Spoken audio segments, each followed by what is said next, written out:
Aujourd'hui,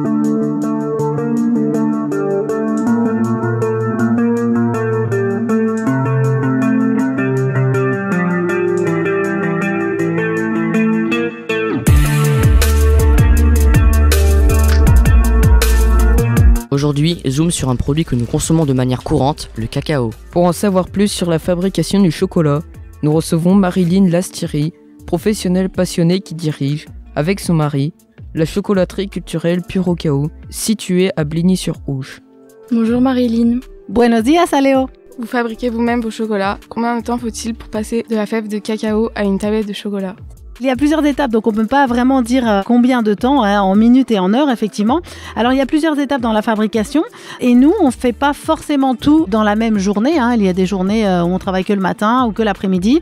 Donc, ça dépend des étapes que l'on va faire. Ça dépend du chocolat que l'on va faire. On pourrait dire que depuis la fève de cacao jusqu'à une tablette finale emballée, étiquetée, sur une étagère, on va considérer 3 jours parce qu'il faut faire l'épluchure des fèves, il faut donc séparer la peau, après il faut les broyer, après il faut faire le mélange, c'est-à-dire la recette, après il faut mélanger, malaxer pour faire une pâte de cacao plus ou moins lisse selon si on fait un disque de chocolat chaud à texture brute ou une tablette à déguster, et puis après il va falloir tempérer, le tempérage ici fait manuel, en fait c'est l'étape qui prend le plus de temps, c'est un tempérage manuel, une cristallisation manuelle du chocolat, et puis après il faut réfrigérer, démouler, emballer et mettre en rayon. La torréfaction des fèves de cacao est une étape importante de la fabrication du chocolat. Pourquoi ? Ça, c'est exactement comme le café. Par exemple, nous torréfions nos fèves de café, nos grains de café que nous recevons verts. Par contre, les fèves de cacao, nous les recevons déjà torréfiées. Donc, à nous de les séparer de la coque. Effectivement, autant pour le café que pour le chocolat, c'est exactement la même chose que pour le cacao. La torréfaction aide à développer les saveurs gourmandes. Parce qu'une fève de cacao crue n'a pas du tout le même goût que la fève de cacao torréfiée. D'ailleurs, ça n'a pas du tout le goût du chocolat. Donc, pour se rapprocher de ce goût, il faut vraiment la torréfier. La torréfaction permet aussi de séparer plus facilement la petite cosse ou la petite écorce qui entoure la fève de cacao. Une fève de cacao crue, c'est très compliqué à enlever cette petite cosse. Vos produits sont diversifiés. Combien de kilos de fèves de cacao utilisez-vous par an et puis d'où viennent-elles ? Alors nos fèves de cacao proviennent du Mexique, le pays d'origine de mon mari, le chocolatier.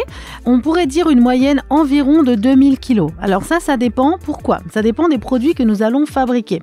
Par exemple, si on transforme les fèves de cacao en tablettes de chocolat ou en palets de chocolat chaud pour faire le chocolat chaud à la maison, c'est soit.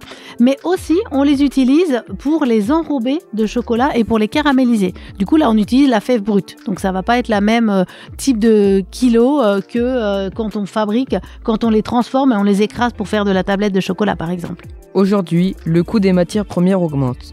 Est-ce le cas des fèves de cacao ? Combien vous coûte la fabrication du chocolat en lui-même ? Tout ce qui est agriculture de nos jours a des coûts plus élevés, surtout par exemple le cacao qui provient de terres lointaines. On est à 9000 km du Mexique, donc il y a le coût du transport à considérer. Il y a aussi le fait que ces fèves de cacao ne sont pas des fèves de cacao industrielles, donc c'est vraiment un cacao originel. C'est une variété de cacao plus fragile. Donc qui dit plus fragile, avec les aléas du climat en ce moment, effectivement, la production est amoindrie. Du coup, la production est amoindrie, vous avez raison, le coût augmente. Ça, c'est un problème. Et puis, il y a les taxes aussi par-dessus. Donc voilà, c'est une petite info confidentielle. On ne peut pas dire le prix comme ça du cacao, mais vraiment, c'est comme le café et ça suit les cours en fait de la bourse. Il y a beaucoup de paramètres à prendre en compte pour déterminer le prix brut du cacao. Vous faites des confitures à base de cacao. Quelle est la différence avec la pâte à tartiner ? Alors ce sont deux produits complètement différents. Donc les confitures, c'est un partenariat que l'on fait avec un confiturier du Jura. Nous avons demandé à ce monsieur, à ce professionnel de la confiture, de créer des confitures à base de cacao. C'est-à-dire que lui, il cuit ses fruits dans des chaudrons et il rajoute des éclats de cacao brut, donc non sucrés. Donc en fait, le cacao va cuire avec le fruit. Donc ça donne une texture croustillante à la confiture. Donc c'est assez innovant. La différence avec la pâte à tartiner, la pâte à tartiner, elle est fabriquée ici. Et là, ce sont que 3 ingrédients. Donc les noisettes, le sucre et la poudre de cacao. Donc c'est 2 produits complètement différents et les 2 sont très bons au petit déjeuner sur la tartine. Merci Marilyn de nous avoir accueillis dans votre chocolaterie pour cette interview. Pour en savoir plus sur la chocolaterie culturelle, rendez-vous sur le site chocolatpourlecacao.fr.